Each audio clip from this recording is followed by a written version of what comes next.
No. Hello. Welcome back to River Radio. My name is Sherman Pitts, and I will be your guest host, filling in for Christopher Rose, who is on an odyssey at the moment. He's moving local artists' work nationwide. I would love to present you with Odyssey Local Artist Interviews, otherwise known as OLAi. OLAi. It's a live streaming internet talk show Thursday evenings from 6 to 7 p.m. available to listen at www.riverwestradio.com. We bring in locally established artists to get to know them and more about the city as we take a glance at their perspectives on what's happening on the inside of Milwaukee's creative culture. Today's featured artist is Jonathan Canny. Welcome to the show, Jonathan. Thanks, Sherm. Thank you for taking time out your schedule and joining us here tonight. Hey, no problem, man. It's just trying to help Rose out and help out Milwaukee a little bit. That's right. So, how's it going tonight, man? Not too bad, man. It's a little hot out there, but it's a little nicer here in Milwaukee, man. I live out in Brookfield, and it's a little still out there, not as much breeze, but Right. we're doing. Yeah. So, you took a nice little journey down here. Yeah, every day, man. I still have a day job, unfortunately, and that's out in Waukesha. So I live in Brookfield, kind of as an in-between, and I usually stop home, put on some more deodorant, change my shirt, and fix my hair, and head down to the studio or to shoot an event or a photo shoot or whatever. So Cool. So why do you do what you do, and what do you do? Ooh, okay, that's a whole lot of wow. All right. I think predominantly I'm known as a photographer, but I also do design work and events. So my main thing is photography. My focus is kind of fashion, glamour, fine art, a little bit of street stuff, but I also do events, the occasional wedding when asked, senior pictures, corporate headshots, whatever, to help people out in the city, Why I do it, that's a couple answers, I guess. One is because I have to, as an artist, you can't not be doing what you do. And it's just part of who I am, and I don't know how I'd be spending my time if I wasn't doing that stuff.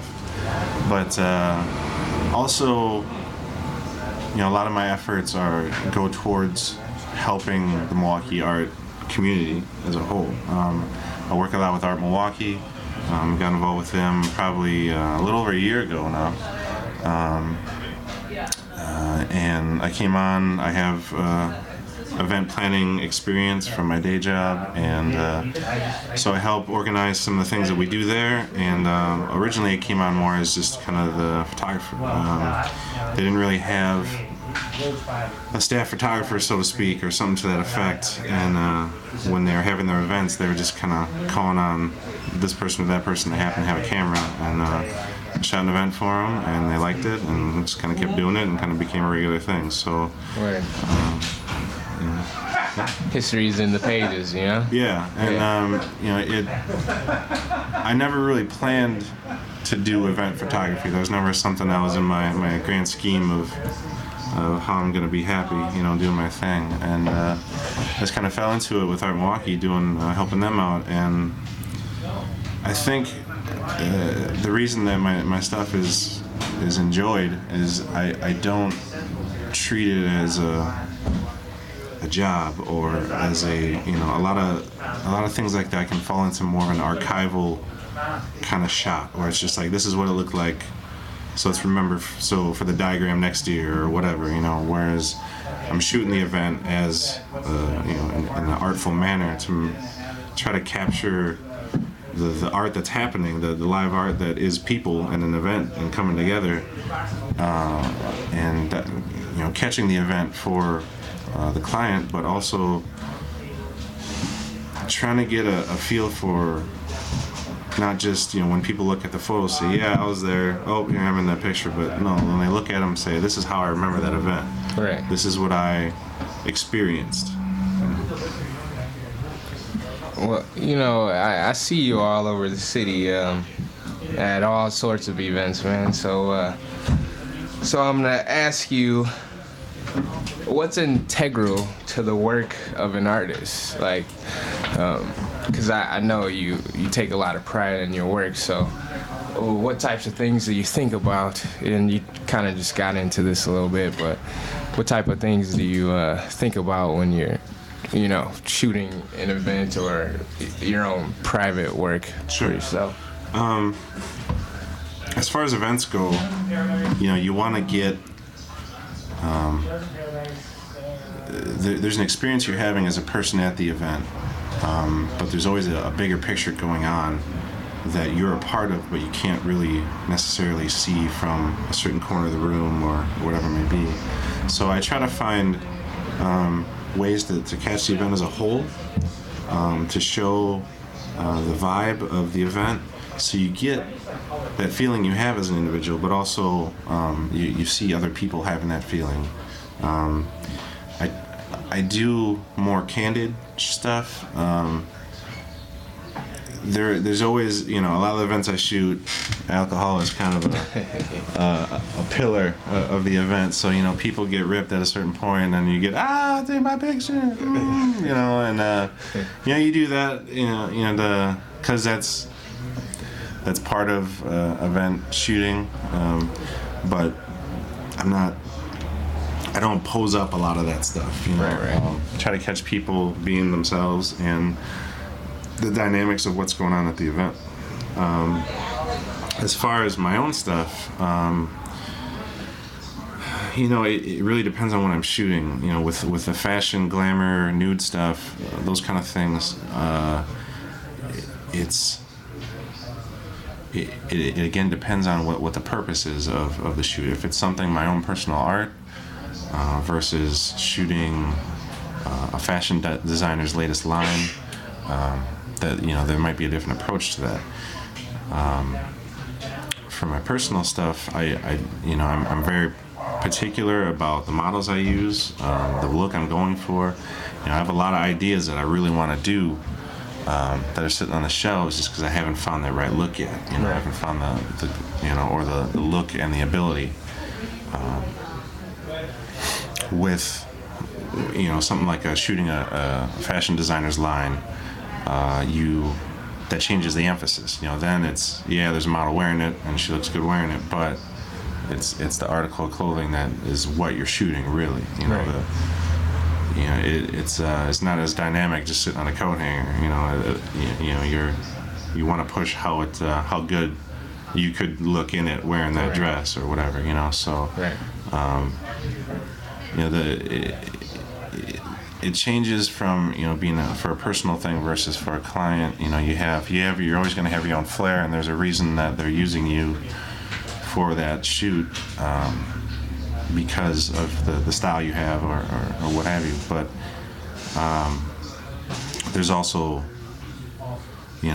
things that aren't about you that you have to do and consider, and that's always for some people that's a hard thing to separate, and people get frustrated over. But it makes for a new, different challenge. I've had people approach me and I'd like you to do a shoot, but we're looking for kind of a different.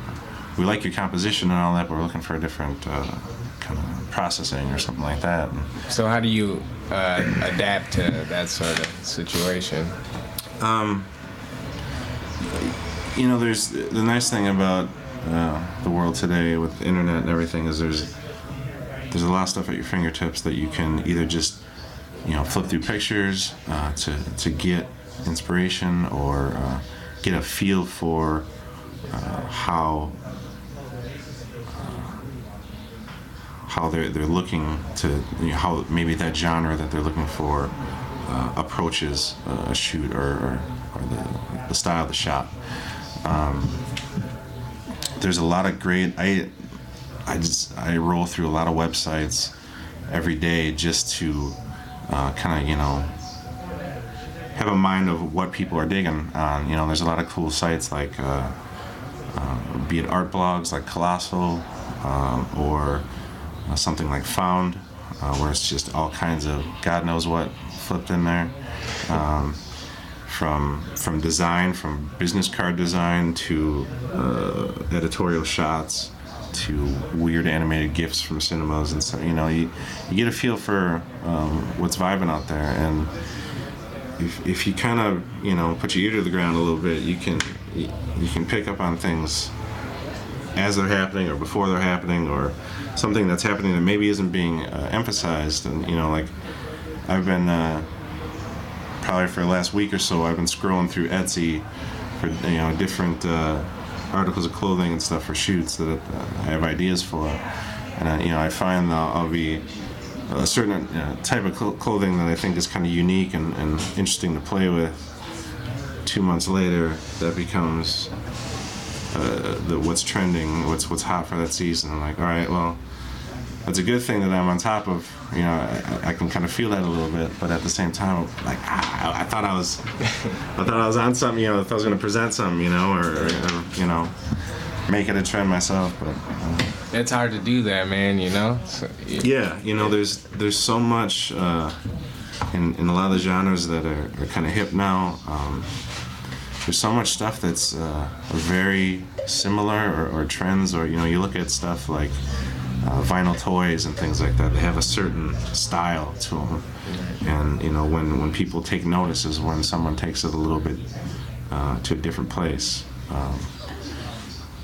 There's like Ashley Wood, some of the toys he's put out, but he's doing full out oil paintings for comic books, Right.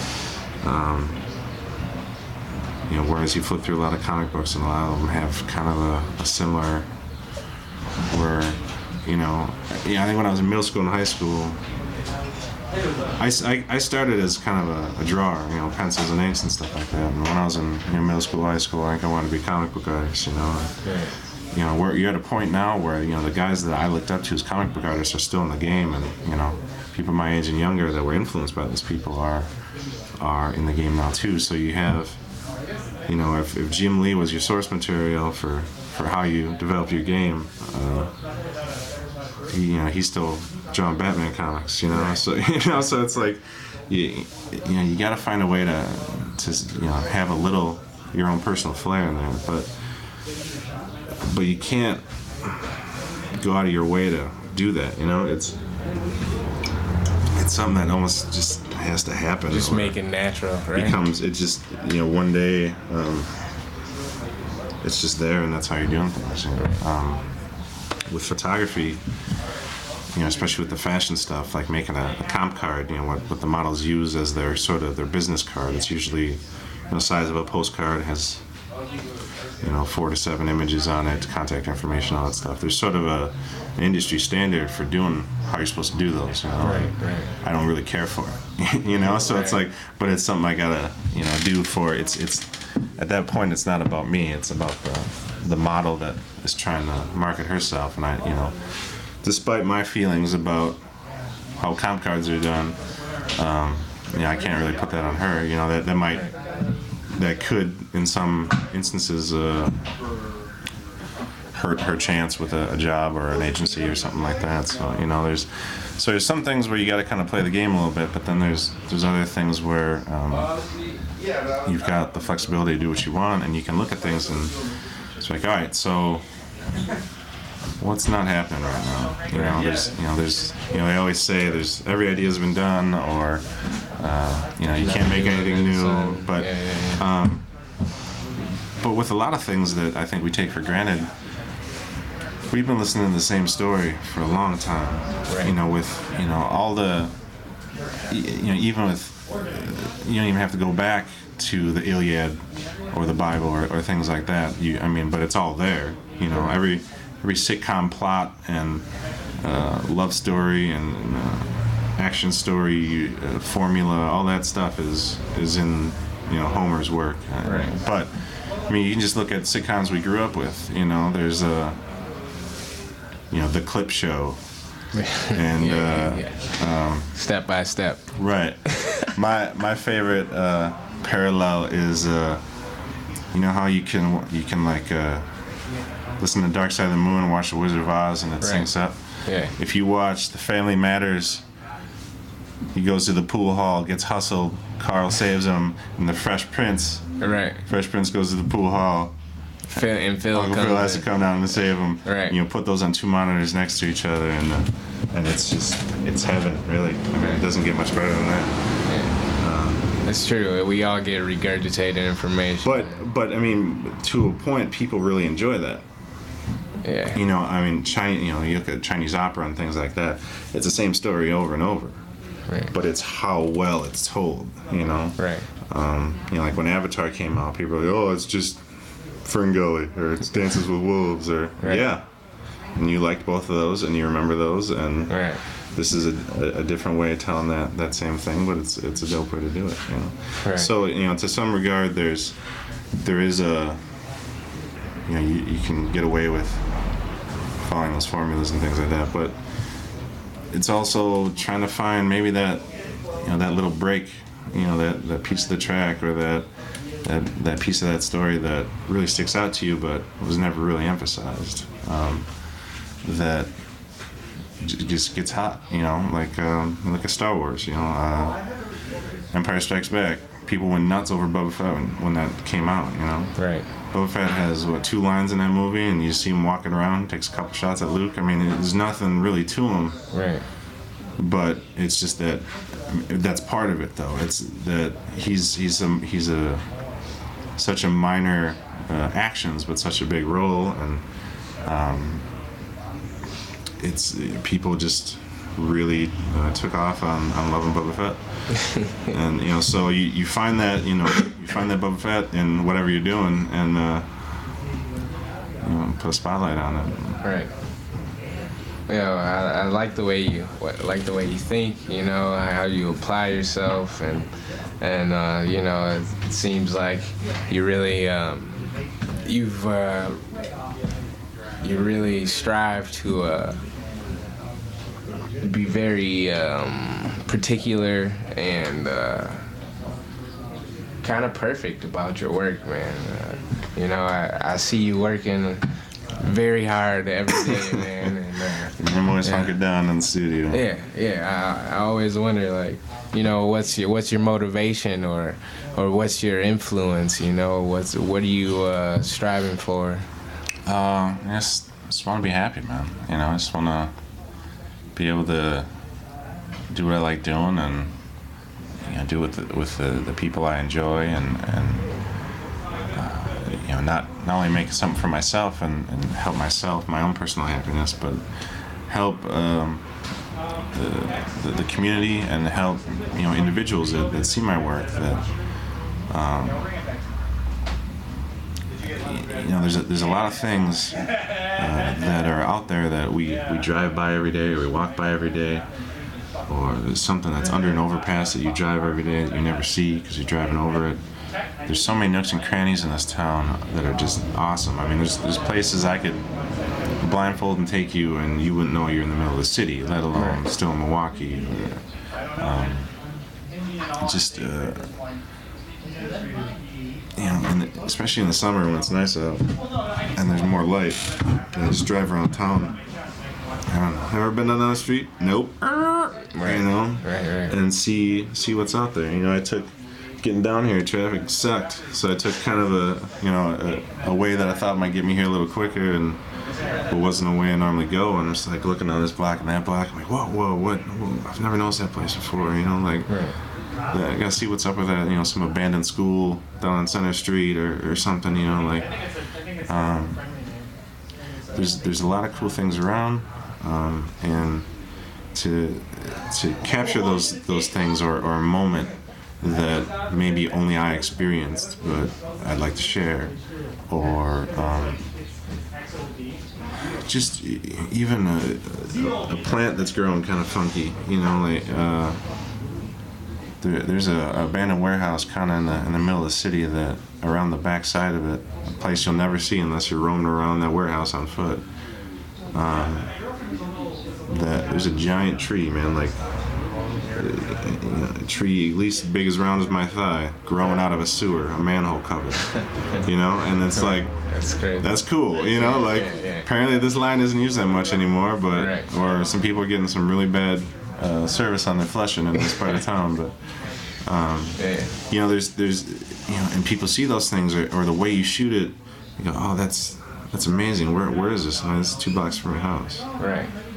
There's a great group in town for photographers. It's organized through Flickr. It's called the Cream City. The group is the Cream City Milwaukee, and they have a monthly photo walk.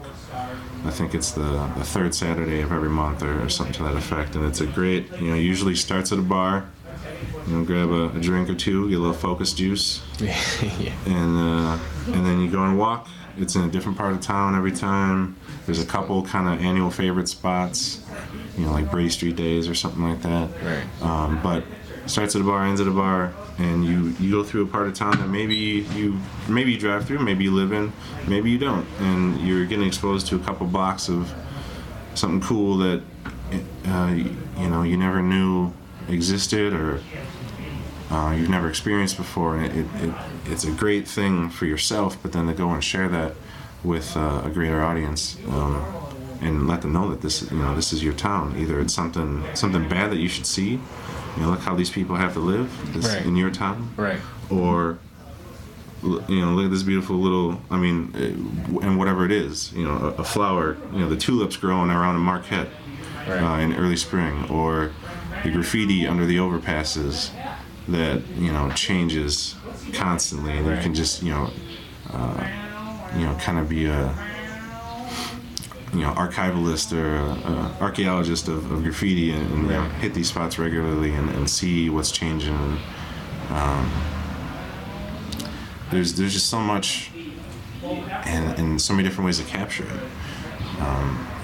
That when those groups walk around, you've got 10 to 20 people walking the same couple blocks, but then everyone posts what they shot for the day, and it's all over the board. Right. People shooting, or it's when you happen upon stuff, or who you were with for that. And I remember shooting down in it's a park kind of down the south side. I forget what the huge church, St. Joseph's or something like that, right over there. Down the South side, a little bit, and we're walking around this park. It was kind of, I think it was fall. Just shooting, there's some statues and trees and the leaves are changing, and different, the church itself and all that. But there was this little, I don't know, rotunda or something. I don't know what you call it. Just a little structure in the park, and I was walking around it. And I saw the doors kind of open, I could hear some noise and stuff, and then I kind of cracked the door open a little bit, and it was a boxing gym. And there's these 2 kids that are like, I think they were 14, 15, something like that. Saturday afternoon, doing speed bag drills and all that stuff, and doing, honing their skills and doing, living the life of a boxer, what you got to do to. It's a pretty rigid regimen, and. Definitely. And like, hey man, do you guys mind if we take some shots in here? And they're like, oh no, it's cool. So we're like, that's awesome. He's got, he's hitting the speed bag and all, getting these cool shots, and it's, that place has got to have been there for God knows how long. There's all sorts of yellow newspaper clippings and stuff on the walls, and old, 80s and 90s style like action poster, kind of Right. whatever, and. Rocky Balboa. Yeah, that kind of stuff, and Apollo Creed. right, and we take, we're like, all right, well, thanks for letting us take these pics. I'd love to get them back to you. What's your email address? And it's like, I don't have an email address. Right. He's, a little Latino Southsider kid that is trying to be a boxer. I don't even know if the kid has a computer at home or what. God knows what his situation was, but. It was, that a lot of people wouldn't walk into that situation. Right. Right. I do have the advantage of looking a little weird and size and 12 years of kung fu, but I mean, still, I mean, you know, there's situations you don't present yourself with that get some cool shots out of it. You know, and you never know what's out there, so it's just explore and share, you know, and try to present. I think the biggest thing overall, so the thing I used to say a lot, and I guess I don't anymore. I don't, not that I don't believe it, I just maybe I don't talk as much about it, but. You know, the way I process my stuff, a lot of people ask, you know, they say it's got a vintage look, or, you know, it looks like it's, you know, an old picture that was in grandma's shoebox and, you know, faded or whatever. And it's not really what I'm going for, you know. I do have a love for how that stuff looks, and that definitely plays a role in how I process my stuff. But it's more how I see things. Like, I can't change a whole lot about this world, you know. And that's a little self-defeating to say, but you know, there's plenty of people that have done a lot as individuals, you know, MLK, Gandhi, whoever. You know, it takes, you know, but that's effort, but that's I'm not really trying to change the world like that, you know. I just, you know, things aren't, I don't see things the way I would like to see them, and I can't. You know, I'd have to be the architect of the matrix to change, you know, the things I want to change. You know, so, but instead, I can capture a moment and make it as perfect as I see it fit to be. And, you know, that's a fraction of a second, and as my photos stack up, those turn into minutes and hours, and, you know, at the end of my days, maybe I'll have a couple hours of perfection to flip through real quick, you know.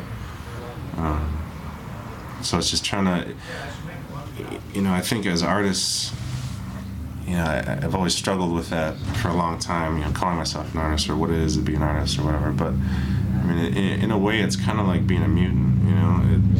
You know, it's you have this ability that, while it helps you adapt to certain situations better, turn invisible, or having claws come out, or whatever it is, you know, as an artist, being your eye or your hand position or whatever it is, you have an ability that helps you in certain aspects, but it also alienates you from the rest of the world a little bit. And true indeed. And some people struggle with that real hard. You know, there's a lot of artists that struggle with depression and things like that. Because of those elements, that the world is so different from how they perceive it, that we can speak English and we can communicate in whatever language it is we have to speak, or what have you. But at the same time, you can't learn how to speak artist in a certain respect. You can know art history and lingo and trends and whatever, but to be in that situation, it's like it's a different world, man. Yeah, so to try to show that through your work, that this is the best I can translate me to you. Right. There was I remember seeing a video years ago of an autistic woman that she was nonverbal, and she had some sort of device that, maybe like a Stephen Hawking kind of thing, where you could punch out words, put sentences together. And she had this thing about, in people working with autistic people, children, they try to bend them to be able to speak English or communicate in English, but no one's trying to learn how to speak autistic. Right. And she communicates through textures and things like that, and I don't want to make a parallel that hardcore, but I mean to kind of illustrate the point, there's something different that is hard to communicate all the time, or to be a person interacting with others, and sometimes the art is a kind of a way to express that in our own language, and at the same time, it's something that speaks to you. You know, Right. I don't know how to speak Japanese, but I sure like hearing it. Right. You know? Right. Yeah. So in one word, how would you describe the city of Milwaukee?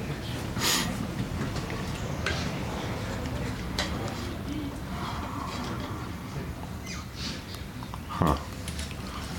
Just one word. It's hungry. Hungry. Yeah. I think that definitely You know, there's fits.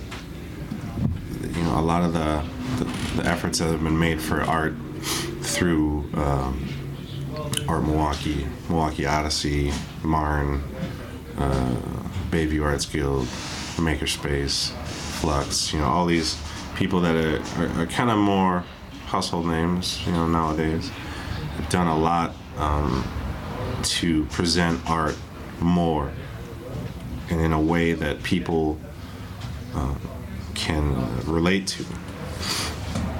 And the artists are hungry to share their work and to get paid for what they love, and literally hungry. You know, trying to put some food on their table. Man, it's so hard in here in Milwaukee to be an You know, artist. and yeah, and that's it, the hope with all those efforts is that you're showing people that there's a want, there's a need, there's a love, there's a way. And, you know, some of those individuals said, you know what, this might be difficult, but let's do what we love and market it in a way that people can use it and utilize it. And, you know, like with Art Milwaukee, a lot of the events we have, it's a very diverse crowd. There's so much offered, so many things that appeal to so many different folks that, wow, yeah, it's, you know, probably mostly it's a, you know, 20 to 30 crowd, and that's a, you know, a lot of networking going on in that element. There's also kids, there's also, you know, people above that demographic, and also from different parts of the city and different religions and skin tones and whatever. And, you know, we've had a couple events where it's just a great diverse crowd, and, you know, other people that plan stuff in the city, you know, kind of pull us aside and they're like, how did you get such a diverse crowd here? We try so hard to do that and can't throw it together. And like, because we didn't make it an issue. Right. Once you got a committee for the, you know, the subcommittee of racial difference at our events, like, you know, Yeah. it's not. It's a lost cause then. Yeah, I mean, you make it's Milwaukee pride, and it's something that everyone can dig on. You know, there's a glass blower in one corner, and there's a dance performance off on the second floor of wherever we are, and there's a DJ and you know, painters, photographers, everything. That there's enough that it appeals to everyone, and it's just a good time. There's none of that pressure. It happened on its own. You know, we didn't have to try to make sure we hit this demographic, because it's I'll be a winner. It sounds like the police, you know? You know, yeah. So, you know, just, you know, we sit around and we have these idea sessions for events, and like, all right, let's plan this one event. And then at one point we just go, all right, stop. We got enough crap for 3 events here, and you know, it's easy to make this town happy, you know, and there's a lot of cool stuff happening that now a lot of the older generations, a lot of this town is run by an older crowd, you know, Right. a much older crowd that are kind of some are kind of down with what's going on, and some are just oblivious, and just everything's running on a formula and running its own and just collecting checks. You know? Right.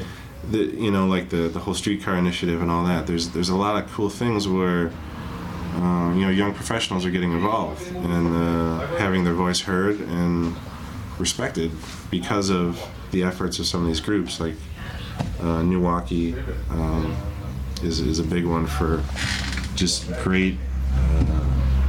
Yeah, a lot of the events are, you know, they have these networking sessions at whatever bar of the month or whatever for that event.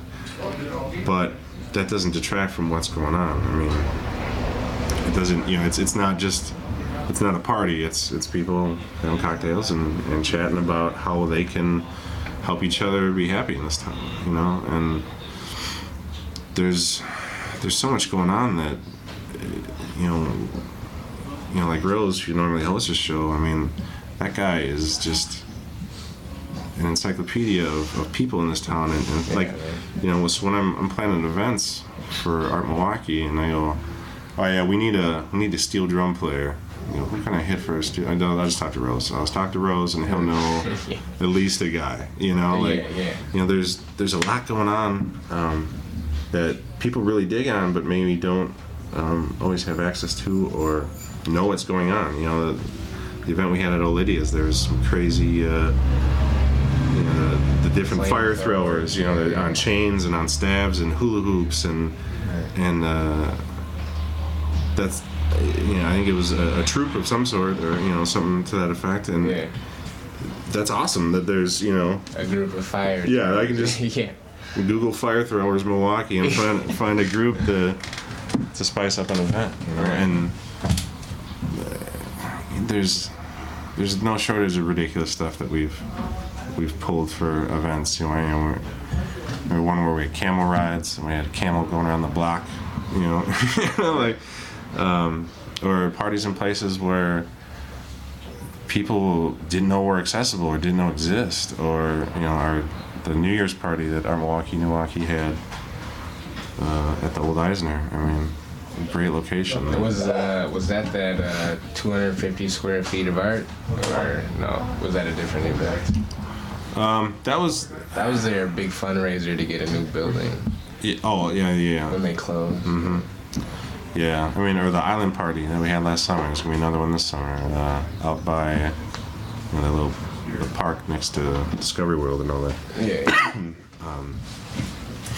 So lots of cool places in town, and the cool thing about things like that and things like Open Doors Milwaukee, where they let people into these cool old buildings, go to the top of the U.S. Bank building or City Hall, parts of City Hall that you normally can't get to, that they're open to showing those things. That inspires different people for so many different reasons. There's people that are history buffs. They're like, this is just cool to be able to see. Right. There's people like me. I go through a space like that. I'm like, all right, I want to have a model shoot over here. That's a cool couch. It's a cool natural light coming in that window. Things like that. So there's so many possibilities for the city to work together and just help each other do just awesome stuff. Okay, I got a hypothetical situation here. Let's say some possible way we were able to sit you in front of a crowd with all 596,000 something Milwaukee citizens, and plus you have all the bigwigs who actually run the city, right? And you had exactly 1 minute to address the crowd. What would you say? Under each of your chairs, you'll find a butcher knife and a photograph. Find the person in the foot. No.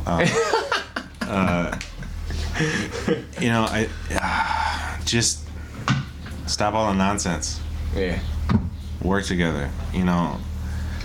There's so many possibilities that if you just open your eyes to what could be possible and listen to each other, stop all the nonsense, all the red tape, shooting each other, whatever the problem is in your borough of Milwaukee, just stop, be happy. Right. I mean, it sounds stupid or cliche, but I mean, talk to your, it's the world's so different than, I remember growing up, and I feel really old saying that, but I mean, it's crazy at how quickly things change in our time now, man. You look at computers I had when I was a kid. I mean, crap, my cell phone is more powerful than the computers that put us on the moon. That's ridiculous. But at the same time, people don't know their neighbors anymore. They don't. And there's when I was a kid, if you were acting up in front of your buddy's house and your mom saw, his mom saw that, she'd come out and spank you. Yeah. You do that now, you're getting social services called on you and the cops and whatever, it's just people gotta stop being afraid of each other. That's what it really is. Stop being afraid. Yeah.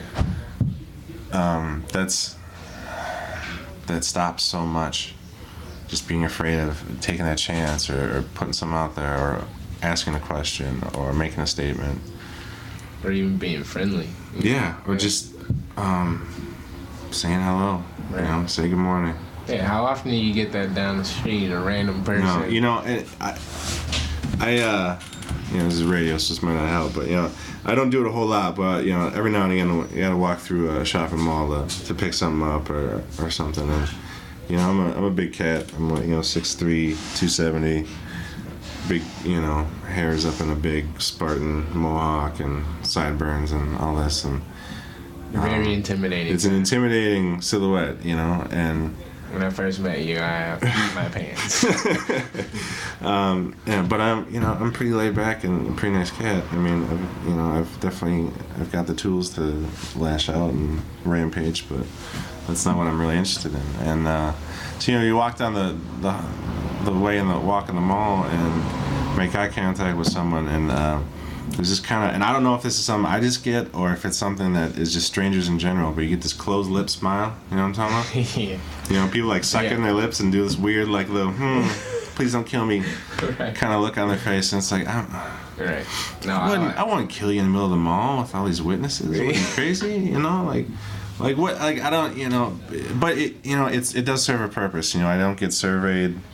I don't get the guy trying to sell the inflatable frisbee that comes back to you. He doesn't bother me too much. Stuff like that. But at the same time, it's I don't know. It's just funny that people have, or there's parts of town that people won't go to, or restaurants people won't go to. I talk about hitting up the taco truck. Right. People like, you what? You ate there and you lived? Yeah. How would you what do you? That's the most ignorant thing. That's one of the. If you've never been to the taco truck, go, because it's like a great experience. If you want to say, John, take me to a good taco right now. We're hitting the truck. Right. There's any idiot can make filet mignon. Yeah. It's practically done for you. It's a great chunk of meat, and even if you don't know, even if you burn water, you can cook a filet mignon. But to take a chunk of shoulder or tail or tongue, or brains, whatever, and work that thing into something edible, and not only edible but delicious. Right. That's an art right there. Mexican cooking is a great art form, man. There's I grew up in Waukesha, and there's a lot of good Latino population in Waukesha, a lot of good restaurants. And somehow there's still Taco Bell in town that's making money. Right.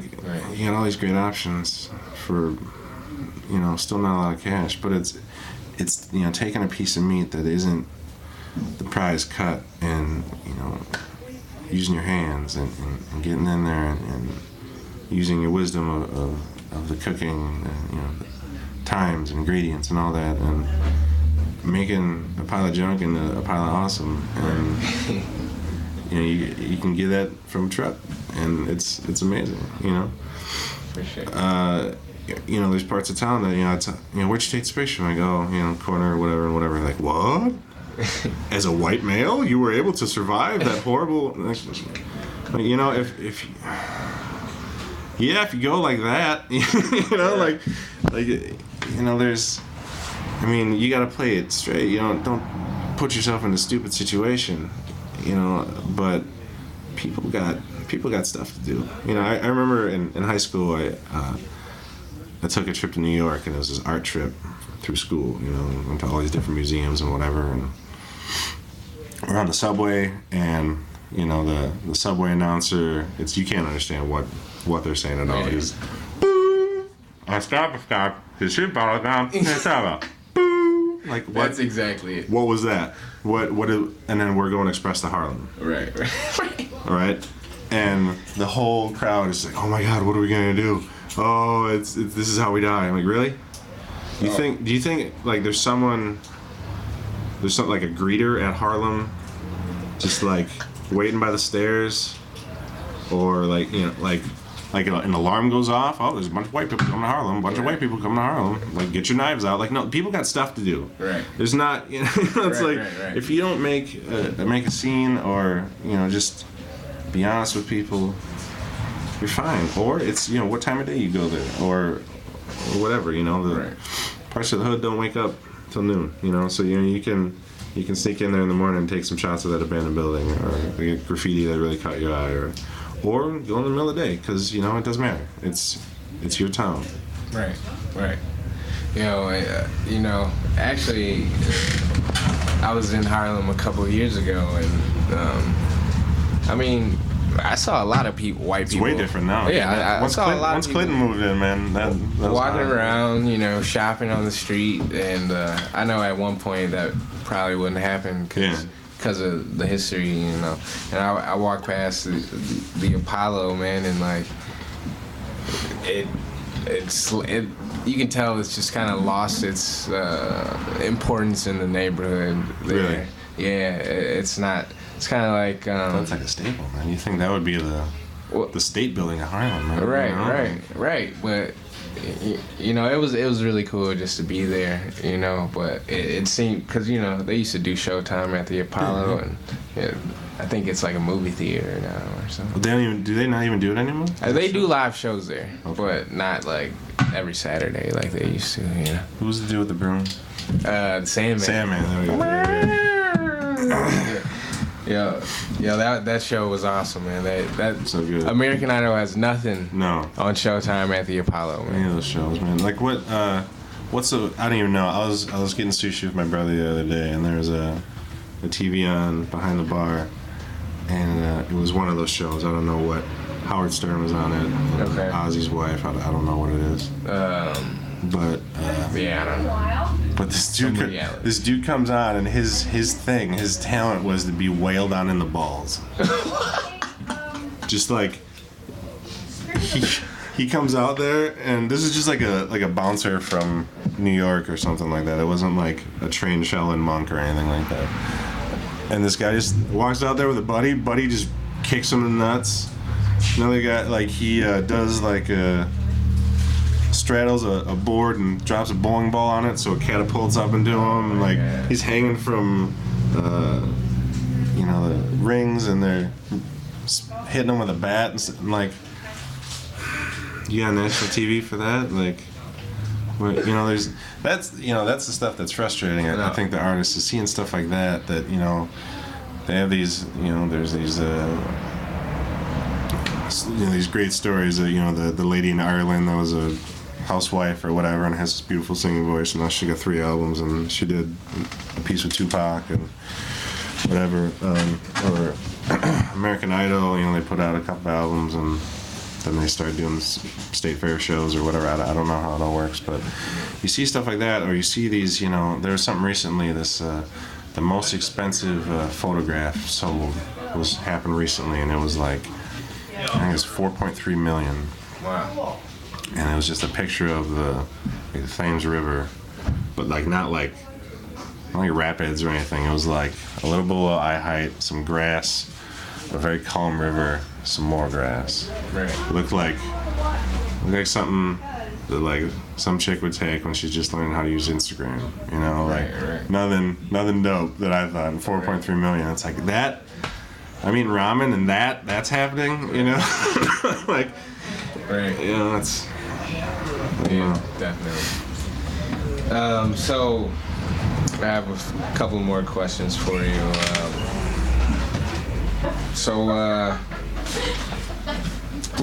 Who are you most influenced by? As far as art goes, or local folks, or as far as art goes, I think like I said, I started in pencils and paint. I know you mentioned Jim Lee. Yeah, yeah, there's a lot of great. I'm always looking for those crossover bits, those little things where genres blend a little bit, and you can see the similarities in something that's very different. There's a lot of great illustrators and painters. Egon Schiele was one that did a lot. His body dynamics and sort of the kind of emaciated forms that had a little more emphasis on structure, clavicles and hips, things like that. That comes out, I think, that's something that I look for, when I'm maybe for a certain look or for a certain shoot, versus, a glamour shot, typically glamour models have a little more meat on them, like a Victoria's Secret kind of, a little extra in the right places, so, that might take me away from those ideals a little bit, but it's something that I still enjoy. It's the human figure is, specifically the female figure, is just very artful and very fascinating at different sizes, scales. I'm trying to think what else. Dory, did all the old books of etchings. It's great.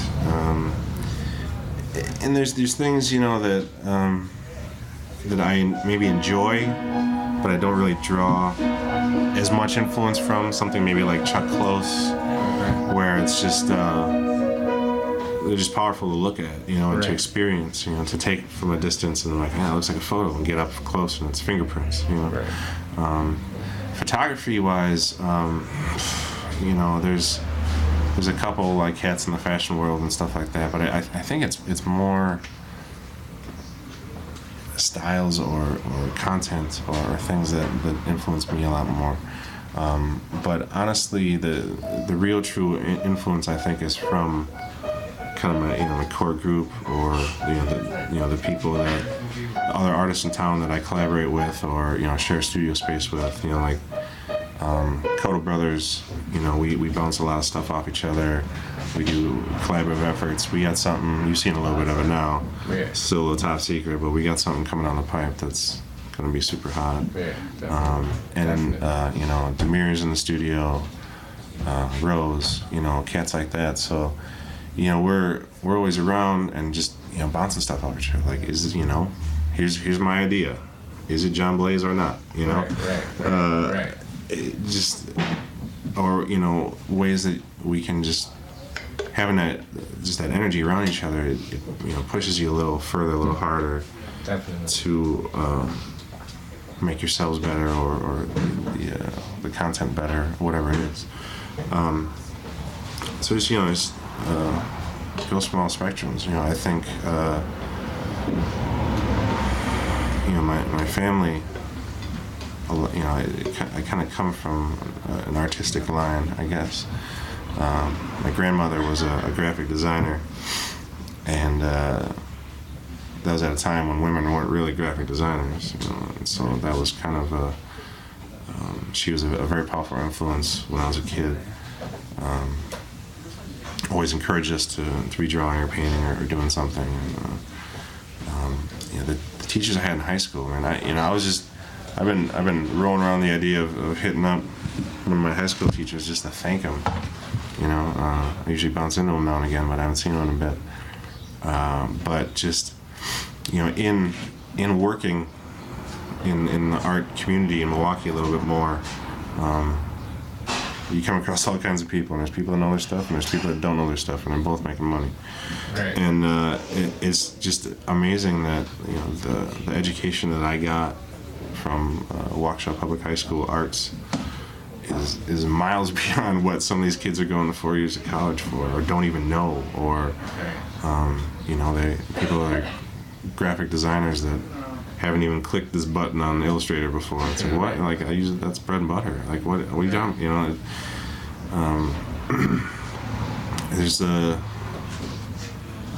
There's so much, that cinema, a lot of movies, I I get inspired by how things are shot. So there's no ending sources of great inspiration and influence. Okay, so is there any places in the city where we can find your work at this moment? I don't think anything's up right now, per se. Just swing by the studio. We're down in Pittsburgh. Or check online. It's probably the best right now. I don't do a ton of gallery shows or anything like that, but I should work on that. But yeah. So is that cannyphotography.com? Yep. So cannyphotography.com, Canny Photos on Twitter, on Facebook, just Canny Photography, and you'll find me. Check out today's Artist Guild. And thank you for listening to OLAi.